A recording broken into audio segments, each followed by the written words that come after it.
पिछले टॉपिक में हम लोगों ने इकोसिस्टम के बारे में बात की थी। आज हम नेक्स्ट टॉपिक के अंदर स्ट्रक्चर ऑफ इकोसिस्टम के बारे में बात करेंगे। मैं doctor Sher Mohammad, head associate professor department of botany, government Lohia college Churu से हूँ। इकोसिस्टम में हम लोगों ने उसकी परिभाषा जानने का प्रयास किया था और उसके बाद में हम लोगों ने स्ट्रक्चर और फंक्शन की बात की थी। स्ट्रक्चर के आधार पर हमने एबायोटिक और बायोटिक के बारे में उसको डिफ्रेंशिएट किया था कि अजैविक और जैविक दोनों मिलकर इकोसिस्टम का निर्माण करते हैं। और उसके बाद में हम लोगों ने एबायोटिक के बारे में बात की थी और एबायोटिक को हमने 3 भागों में डिवाइड किया था: inorganic, organic and climatic. Inorganic में हम लोगों ने ये कहा था कि 40 प्रकार के एलिमेंट्स होते हैं जो इस पूरे प्रोसेस में शामिल होते हैं और 40 के अंदर कुछ मैक्रो होते हैं और कुछ माइक्रो होते हैं। और मैक्रो के अंदर हम लोगों ने बात की थी कि नो है वो बहुत ही ज़्यादा एसेंशियल है। इसमें हमने CHO, NPK, कैल्शियम, मैग्नीशियम और सल्फर की बात की थी। उसके बाद में हम लोगों ने बात की थी ऑर्गेनिक के बारे में, जो कि कॉम्प्लेक्स है, जटिल है, जिसमें हमने कार्बोहाइड्रेट, प्रोटीन एंड फैट की बात की थी। और नंबर 3 पे हम लोगों ने बात की थी फैट की, जो बहुत ही ज़्यादा कॉम्प्लिकेटेड स्ट्रक्चर है, जो बहुत सारे आयंस आपस में मिलकर उसका निर्माण करते हैं। उसके बाद में 3 नंबर पे हम लोगों ने क्लाइमेटिक फैक्टर्स के बारे में बात की थी और क्लाइमेटिक में हमने ये बात की थी कि जितने भी भौतिक कारक हैं वो इस पूरे प्रोसेस पर अपना पूरा प्रभाव डालते हैं। हमने बात की थी बरसात के बारे में, लाइट के बारे में, टेम्परेचर के बारे में, हवा के बारे में। ये सारे के सारे जो फैक्टर्स हैं वो इस पूरे प्रोसेस पर अपना प्रभाव डालते हैं। अब हम चलते हैं आगे। एबायोटिक के बाद में सेकेंड नंबर पे आता है बायोटिक। जैसा कि नाम से क्लियर है, यह है जीवित से मतलब होता है। और बायोटिक के अंदर हम लोग प्राणी प्लस प्लांट्स दोनों शामिल हो जाते हैं और दोनों मिलकर ही इस बायोटिक स्ट्रक्चर का निर्माण करते हैं। बायोटिक जो स्ट्रक्चर है उसको हम 3 अलग अलग भागों में डिवाइड करते हैं। नंबर 1 है प्रोड्यूसर्स है, नंबर 2 कंज्यूमर्स है और नंबर 3 है वो डिकम्पोजर्स हैं। हमारी शुरुआत है वो प्रोड्यूसर से होगी। प्रोड्यूसर का मतलब होता है प्रोड्यूस करने वाला, पैदा करने वाला, उत्पन्न करने वाला। और जैसा कि पिछले टॉपिक में हम लोगों ने बात की थी, पैदा करने वाला केवल एक ही होता है, वो है हरे पौधे, ग्रीन प्लांट्स। और मैंने आप लोगों से ये बतलाया था कि सूर्य से आने वाली जो ऊर्जा है, जो लाइट है, उस लाइट के अंदर रेडिएंट एनर्जी होती है और उस रेडिएंट एनर्जी के माध्यम से प्लांट है वो भोजन बनाने का काम करता है और एनर्जी उसके अंदर आकर फिक्स होती है और उसी एनर्जी से पूरी मानव सृष्टि है उसके ऊपर है वो डिपेंडेंट रहती है। इसका मतलब क्लियर यही हुआ कि प्रोड्यूसर से वो केवल ग्रीन प्लांट्स होंगे। हम लोग प्रोड्यूसर्स के बारे में बात नहीं कर सकते कि हम लोग प्रोड्यूस कर सकते हैं। और प्रोड्यूसर्स जो कि अपना भोजन स्वयं बनाते हैं, इसलिए उनको हम ऑटोट्रॉप्स के नाम से भी जानते हैं। और ऑटोट्रॉप्स, जैसा कि मैंने लिख रखा है, केवल ग्रीन प्लांट्स होते हैं। और ग्रीन प्लांट्स प्रकाश संश्लेषण, जिसको कि हम फोटोसिंथेसिस कहते हैं, फोटोसिंथेसिस की प्रक्रिया के द्वारा इस पूरे प्रोसेस को कंप्लीट करने का काम करते हैं। फोटोसिंथेसिस में मुख्य रूप से 4 चीज़ें शामिल होती है: कार्बन डाइऑक्साइड, पानी, लाइट एंड क्लोरोफिल। 4 चीज़ों के में से अगर हम ये कहें कि प्लांट्स को कितनी अवेलेबल होती है और हम लोगों को कितनी अवेलेबल होती है, प्लांट्स को चारों चीज़ें हासिल होती है, उसके लिए उपलब्ध है। अगर हम अपनी बात करें तो इन चारों में से कार्बन डाइऑक्साइड हमारे अंदर है, पानी हम लोग पीते हैं, लाइट हमारे ऊपर आ रही है, हमारे अंदर केवल नहीं है तो क्लोरोफिल नहीं है। तो क्या क्लोरोफिल हमारे अंदर डेवलप कर दिया जाए तो क्या हम फोटोसिंथेसिस कर सकते हैं? ये बहुत बड़ा क्वेश्चन है। जब हम ये करें कि ये 4 चीज़ें मिलकर फोटोसिंथेसिस करके भोजन का निर्माण कर रही है और 4 में से 3 चीज़ें हमारे अंदर ऑलरेडी उपलब्ध है, तो चौथी चीज़ अगर हम लोग आर्टिफिशियली क्रिएट कर ले तो क्या प्रकाश संश्लेषण है वो हो सकता है क्या? अगर ऐसा हो जाता है तो दुनिया से गरीबी है वो हमेशा के लिए मिट जाएगी। जिस चीज़ के लिए पूरी दुनिया भाग रही है, केवल खाने के लिए, भोजन के लिए, पेट के लिए भाग रही है, और अगर ये चीज़ हम लोग अपने अंदर करने लग गए तो शायद हमें कहीं भी जाने की ज़रूरत नहीं पड़ेगी, क्योंकि हम जानते हैं कि पापी पेट का सवाल है। पेट के लिए हम सब लोग भाग रहे हैं और अगर ये प्रोसेस हमारे अंदर होने लग गई तो शायद हमें ज़रूरत नहीं पड़ेगी। और हमें केवल एक काम करना पड़ेगा कि हमें अपनी कोशिकाओं में क्लोरोफिल का डेवलपमेंट कर लेते हैं। क्लोरोफिल आखिर क्या होता है? सारे आयंस मिलकर ही तो क्लोरोफिल का निर्माण करते हैं, जिसमें मुख्य रूप से मैग्नीशियम है, सल्फर है, फॉस्फोरस है, ये सारी चीज़ें हैं वो इसके अंदर शामिल है और ये सब मिलकर क्लोरोफिल है वो बनाते हैं, जो कि हम फिजियोलॉजी में डिटेल में उसकी स्ट्रक्चर है वो पढ़ते हैं। और जैसा मैंने कहा कि कार्बन डाइऑक्साइड हमारे अंदर है, हम ऑक्सीजन लेते हैं और CO2 को बाहर निकालते हैं। पूरे दिन पानी पीते रहते हैं, हमारी कोशिकाओं में 90% पानी होता है। पानी के बिना कोई भी प्रोसेस है वो कंप्लीट नहीं हो पाती है। जितनी भी केमिकल रिएक्शंस है वो सारी की सारी पानी के प्रेजेंस में होती है। तो हमारी कोशिकाओं में 90% पानी ऑलरेडी है और लाइट है वो सूर्य से हमें मिल रही है। तो क्लोरोफिल हम अपनी कोशिकाओं में कृत्रिम रूप से डेवलप कर लेते हैं। पानी पीकर हम धूप में खड़े हो जाते हैं और फोटोसिंथेसिस हमारे अंदर होने लग जाएगी। काश ऐसा हो पाता है। क्या हम ऐसा सोच रहे हैं कि इस प्रकार का एक्सपेरिमेंट दुनिया में कभी नहीं हुआ होगा? निश्चित रूप से हुआ है। बहुत पहले ही इस प्रकार का एक्सपेरिमेंट है वो अमेरिका में हो चुका है।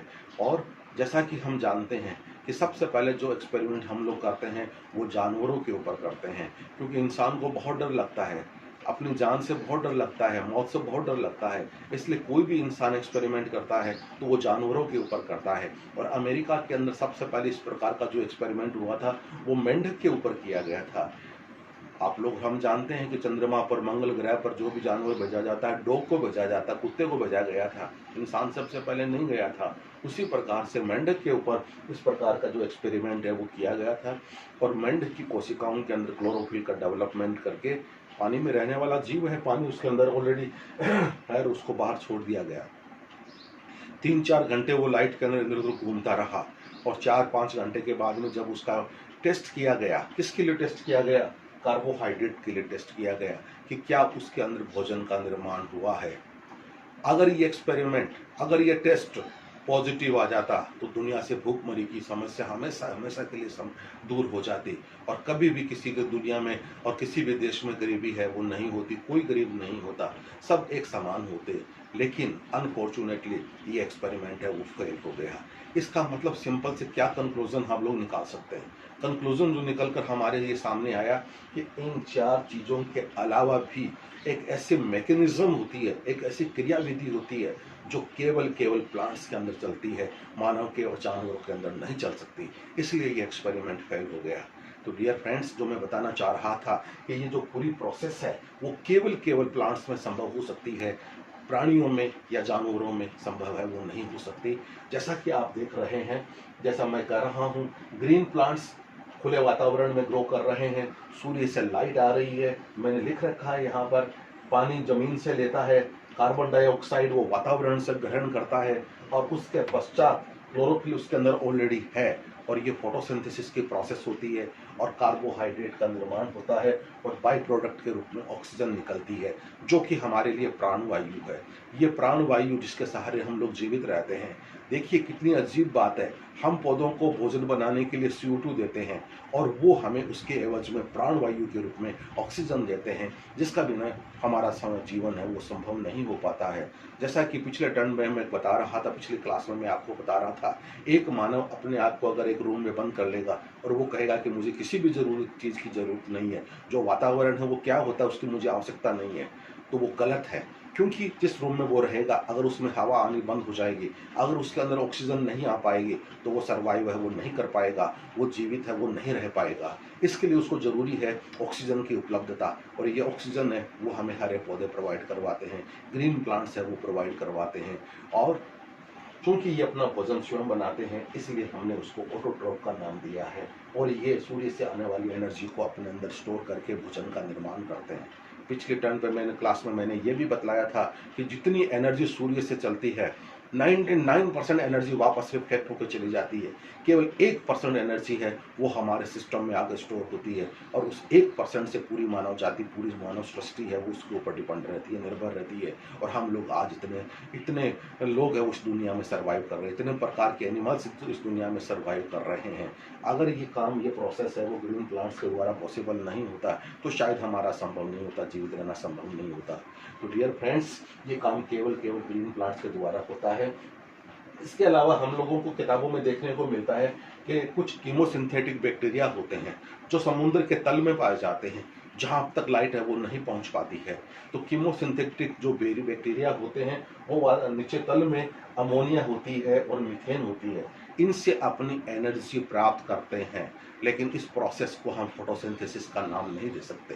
ये केवल एक अल्टरनेट सोर्स के रूप में वहाँ पर उपलब्ध जो नाइट्रोजन है, जो अमोनिया है और जो मीथेन है, उससे अपना काम चलाते हैं। इसलिए ऐसा कहते हैं कि जो कीमोसिंथेटिक बैक्टीरिया है वो अपनी एनर्जी का खुद ग्रहण करते और अपना काम चलाते हैं। लेकिन इसको हम प्रोड्यूसर्स का नाम है वो नहीं दे सकते। तो प्रोड्यूसर वाली प्रोसेस है वो इस तरह से कंप्लीट होती है, जिसमें हमने कहा कि केवल ग्रीन प्लांट के द्वारा ये प्रोसेस है वो होती है। अब भोजन बनकर हमारे सामने आ गया है, कार्बोहाइड्रेट के रूप में हमारे सामने आ गया है। उसमें प्रोटीन हो सकती है, उसमें फैट हो सकता है, अलग अलग सिचुएशंस के ऊपर डिपेंड करती है। कहने का मतलब जो सिंपल मॉलिक्यूल्स है, सिंपल जो मिनरल्स थे, वो एक जटिल रूप में हमारे के सामने आ गए हैं। और मेनली जो 3 चीज़ें हम लोग ले रहे हैं, कार्बोहाइड्रेट, प्रोटीन एंड फैट्स, अब ये कॉम्प्लेक्स रूप में हमारे सामने हैं। अब इनको ग्रहण करने वाले जो एनिमल, जो प्राणी हो गए, उनको हम कंज्यूमर्स का नाम देंगे। कंज्यूमर्स का मतलब ये होता है उपभोक्ता, उपभोग करने वाला। जो भोजन प्लांट्स ने बनाया है हमारे लिए, उसको हम लोग अब यूज करेंगे, उसको हम लोग खाएंगे। जितना भोजन है वो पौधे ने बनाया है, वो सारा का सारा भोजन है वो दूसरों को नहीं देगा। उसमें से काफ़ी भोजन वो अपने सर्वाइव के लिए खुद यूज करेगा, और यूज करने के पश्चात जो बचा हुआ भोजन है वो हम लोगों को प्रोवाइड करवाएगा, प्राणियों को प्रोवाइड करवाएगा। हम लोग जो उसके ऊपर डिपेंड करते हैं, हम मानव हो सकते हैं, हम जानवर, प्राणी, एनिमल्स हो सकते हैं, जो पौधों के ऊपर डिपेंड रहते हैं, उन सब को हम कंज्यूमर्स के नाम से जानते हैं। चूंकि हम लोग दूसरों पे डिपेंडेंट रहते हैं, इसलिए हम इनको हेटेरोट्रॉप्स का नाम दिया जाता है, परपोषी का नाम दिया जाता है। और एक शब्द और है हमारे सामने, फेगोट्रॉप्स। फेगो का मतलब भी टू अदर, दूसरों के ऊपर डिपेंड रहने वाला। क्योंकि जैसा कि मैं बार बार रिपीट कर रहा हूं, हम अपना भोजन स्वयं नहीं बना सकते, हमें दूसरों के ऊपर डिपेंड रहना पड़ता है। इसलिए हम लोगों की जो कैटेगरी है वो हेटेरोट्रॉप्स है या फेगोट्रॉप्स है। और दोनों चीज़ों को मिलाकर जो एक जो शब्द है उसको हम कंज्यूमर्स का नाम दिया जाता है, उपभोक्ता। क्योंकि हम लोग प्रोड्यूसर्स के ऊपर डिपेंडेंट रहते हैं, तो हमारी जो कैटेगरी है वो कंज्यूमर्स लेवल पे आती है। कंज्यूमर्स को हम अलग अलग भागों में डिवाइड कर सकते हैं। सबसे पहले जो नाम मैंने लिख रखा है, हार्बीवोर्स। हार्बीवोर्स का मतलब ये होता है, हिंदी में जैसे सिंपल सा मतलब है शाकाहारी। शाकाहारी का मतलब ये होता है कि डायरेक्टली हम लोग प्लांट्स के ऊपर डिपेंड रहते हैं, शाक के ऊपर डिपेंड करते हैं, पौधों के ऊपर डिपेंड करते हैं। जो शाकाहारी होते हैं उनको हार्बीवोर्स के नाम से जानते हैं, क्योंकि डायरेक्टली जो जानवर है या जो मानव है वो जो प्लांट को यूज कर रहा है वो निश्चित रूप से हार्बीवोर्स होगा। और सबसे पहले जो यूज कर रहा है उसको हम प्राइमरी कार्निवोर्स, कंज्यूमर के नाम से भी जानते हैं। तो निश्चित रूप से जो हार्बीवोर्स होगा वो प्राइमरी कंज्यूमर्स होगा। तो प्राइमरी कंज्यूमर्स ऑलवेज हार्बीवोर्स होगा, शाकाहारी होगा, जो पौधों के ऊपर डिपेंड रह रहा है। और जो हार्बीवोर्स है उसको जो उससे हायर ग्रुप के एनिमल्स खाने का काम करेंगे, उससे अपना भोजन प्राप्त करेंगे, वो हार्बीवोर्स नहीं होगा, वो होगा कार्निवोर्स। कहने का मतलब मांसाहारी, जो जानवरों को खा के अपना काम चलाता है। और उस मांसाहारी को हम कहते हैं सेकेंडरी कंज्यूमर्स, द्वितीयक उपभोक्ता के नाम से हम उसको जानते हैं। और ये द्वितीयक उपभोक्ता है वो कार्निवोर्स होगा, मांसाहारी होगा, निश्चित रूप से मांसाहारी होगा। छोटे जानवर होगा जो हार्बीवोर्स को यूज कर रहा है। और उससे बड़े लेवल का जो भी प्राणी होगा, जो जानवर होगा, वो अपने छोटे वाले जानवरों को यूज करता है, उसको हम टर्सरी कार्निवोर्स के नाम, टर्सरी कंज्यूमर्स के नाम से जानते हैं। और ये सेकेंडरी कार्निवोर्स होगा, द्वितीय स्तर का मांसाहारी जानवर होगा। और ये निश्चित रूप से हायर ग्रुप का वो जानवर होगा। जो टर्सरी कंज्यूमर्स है उसको फिर हम 2 भागों में डिवाइड कर सकते हैं। हम देखते हैं कि एक वो जानवर जो हायर ग्रुप का होता है, जैसे कि टाइगर है, लोयन है, ये अपना शिकार खुद करते हैं और खुद करके उस शिकार को यूज करते हैं, मरे हुए एनिमल को यूज नहीं करते हैं। और बहुत से एनिमल्स ऐसे होते हैं, पक्षी भी होते हैं, जो मरे हुए एनिमल्स के उससे अपना भोजन प्राप्त करते हैं। इसका मतलब ये हुआ कि जो सेकेंडरी कंज्यूमर्स है, जो मांसाहारी है, सेकेंडरी लेवल पे हैं, इसको हम 2 भागों में डिवाइड कर सकते हैं। पहला लेवल हमारा होता है प्रीडेटर्स, जो शिकार करके अपना भोजन प्राप्त करते हैं, उसको हम कहेंगे प्रीडेटर्स। जैसा कि हम जानते हैं हायर ग्रुप के एनिमल्स, जितना उनको पेट भरना होता है, पेट भरने के पश्चात वो चले जाते हैं, और पीछे जो बड़ा रह जाता है वो गलने सड़ने लग जाता है। डेड बॉडी जो होती है, डेड जो मटेरियल होता है, उसके ऊपर सेकंड लेवल के छोटे जानवर है उससे अपना भोजन प्राप्त करते हैं, उनको हम कहते हैं कैरियन फीडर्स। तो 2 कैटेगरी हमारे सामने आ गई, प्रीडेटर्स एंड कैरियन फीडर्स। हाँ, निश्चित रूप से बहुत सारे बैक्टीरिया भी उस पर्टिकुलर बॉडी पे लगकर अपना भोजन है वो प्राप्त करते रहते हैं और अपना पेट भरते हैं। इसका मतलब ये हुआ कि इस कैटेगरी में हम पैरासाइट्स को भी इंक्लूड करते हैं। पैरासाइट्स तो 3 तरह की कैटेगरी है वो हमारे सामने आ गई। Number 1 predator, number 2 carrion feeders, number 3 parasites, और सब के सब अपना पेट है वो भरते हैं। और निश्चित रूप से एक कैटेगरी और है जो कैटेगरी मांसाहारी भी है और जो शाकाहारी भी है। कुछ जानवर ऐसे होते हैं जो पेड़ पौधों को भी खाते हैं और जानवरों को भी खाते हैं। और निश्चित रूप से आदमी इसके ऊपर, कमबख्त आदमी जो होता है वो सबसे ऊपर आता है, क्योंकि आदमी है वो सर्वाहारी होता है, मांसाहारी भी और शाकाहारी भी। उस कैटेगरी को हम सर्वाहारी या ओमनीवोर्स के नाम से जानते हैं। और आदमी से बढ़कर एग्जाम्पल है वो इसका कोई भी नहीं हो सकता है। तो 2 कैटेगरी के बारे में हम लोगों ने बात की है, प्रोड्यूसर्स एंड कंज्यूमर्स, और लास्ट के बचता है डिकम्पोजर्स। जो इस दुनिया में आया है उसको वापस जाना पड़ेगा, जिसने जन्म लिया है उसको जाना पड़ेगा। जब तक हम जीवित हैं, दुनिया में घूम रहे हैं, विचरण कर रहे हैं, उसके उपरांत भी हम लोग जो खाते हैं वो वेस्ट मटेरियल के रूप में डिस्कार्ड करते रहते हैं, जमीन पर छोड़ते रहते हैं। जो वेस्ट मटेरियल है वो जमीन पर ऐसा वैसा नहीं पड़ा रहेगा। प्लांट्स हैं, शाखाएं टूटती है, प्लांट खुद टूटता है, पत्तियां टूटती है, फ्रूट्स टूट कर जमीन पर गिरते रहते हैं। आदमी भी एक्सक्रेटा के थ्रू बहुत सारा मटेरियल वो डिस्कार्ड करता रहता है और इनके ऊपर छोटे वाले बैक्टीरिया लगकर इसको वापस जमीन में मिला देते हैं। कहने का मतलब ये हुआ कि जो मिट्टी से आया है और मिट्टी में जाना है, ये बिल्कुल सर्वमान्य थ्योरी है। तो जो जमीन पर गंदगी के ढेर लगे रहते हैं, अगर ये बैक्टीरिया और फंजाई अगर नहीं होती तो शायद गंदगी के ढेर यूं ही लगे रहते। तो एक छोटा सा बैक्टीरिया जो हमें दिखाई नहीं देता है, उसके बावजूद भी वो हमारे लिए कितना महत्वपूर्ण कार्य कर रहा है। जो डेड पार्ट्स जमीन के ऊपर गिरे हुए हैं उनके ऊपर अपने कर करके और उन पार्ट्स को जमीन में मिला देते हैं। तो ये काम करने वालों को हम कहते हैं डिकम्पोजर्स का नाम दिया जाता है। चूंकि ये मर्द जीवों के ऊपर अपना जो भोजन प्राप्त करते हैं, इसलिए इनको हम सेप्रोट्रॉप्स के नाम से भी जानते हैं। और जैसा मैंने कहा, इसमें बैक्टीरिया शामिल हो सकता है, फंजाई शामिल हो सकती है। एक छोटा सा एग्जांपल हम फंजाई के सेंस में लेते हैं। फंजाई एक जैसे लकड़ी के ऊपर लग गई और वो सेलुलेज नाम का एक एंजाइम सिक्रेट करने का काम करती है, जिससे वो पर्टिकुलर पार्ट है वो सॉफ्ट हो जाता है और उसके बाद में दूसरे बैक्टीरिया और फंजाई उसको एब्जॉर्ब कर लेते हैं। तो जो सॉफ्ट पार्ट बना है उसको हम डिट्रीटस कहते हैं, और बहुत छोटे टाइप के जो बैक्टीरिया जो उसको एब्जॉर्ब करते हैं, ग्रहण करने का काम करते हैं, उनको डिट्रीटिवोरस के नाम से जाना जाता है। तो यहाँ पर 2 शब्द हमारे सामने आ गए, सेप्रोट्रॉप्स है, डिट्रीटिवोरस है। इन सब को मिलाकर कलेक्टिवली एक जो शब्द बनकर हमारे सामने आता है उसको हम डिकम्पोजर्स का नाम लेते हैं, कहते हैं। तो जैसा मैंने कहा कि बहुत सारी चीज़ें हैं वो इसमें शामिल हो सकती है। माइक्रोस्कोपिक बैक्टीरिया जो हमें दिखाई नहीं देता है, फंजाई जो हमारे लिए हानिकारक है वही वो हमारे लिए फायदेमंद भी होती है। दुनिया के अंदर, इस पृथ्वी के ऊपर जितने भी प्रकार के बैक्टीरिया, फंजाई और दूसरे जो जानवर हैं जो माइक्रोस्कोपिक हैं, कुछ हानिकारक है, कुछ फायदेमंद है, दोनों तरह के काम वो हमारे लिए करते हैं। ये नहीं कि साहब ये केवल बैक्टीरिया का मतलब ये होगा नुकसान पहुंचाते हैं, फंजाई का मतलब हो गया ये हमें नुकसान पहुंचाते हैं, ऐसा नहीं होता है। जैसा कि मैंने आपसे कहा, अगर इस धरती पर ये जीवन, ये छोटे माइक्रोस्कोपिक बैक्टीरिया और फंजाई नहीं होती तो इस दुनिया में गंदगी के ढेर लग जाते और वापस मिट्टी में ये नहीं मिलता। जैसा पिछले टर्न पे हम लोग क्लास में बात की थी कि मिट्टी से प्लांट है वो मिनरल्स को लेता है, और इस प्रोसेस, डिकम्पोजर वाली जो प्रोसेस है, इस प्रोसेस के माध्यम से वो सारे के सारे वापस मिट्टी में मिल जाते हैं और पौधों के लिए वापस है वो उपलब्ध हो जाते हैं।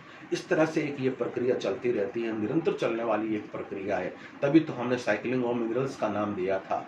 एक एनर्जी आ रही है, दूसरा मिनरल्स का चक्र चल रहा है और दोनों मिलकर ये इकोसिस्टम का निर्माण करते हैं। डियर फ्रेंड्स, जो चीज़ें मैं आपको बता रहा हूँ ये बायोटिक कंपोनेंट्स के बारे में हम लोग बात कर रहे हैं। प्रोड्यूसर्स की बात हम लोगों ने की, कंज्यूमर्स की बात हम लोगों ने की, और अल्टीमेट डिकम्पोजर्स।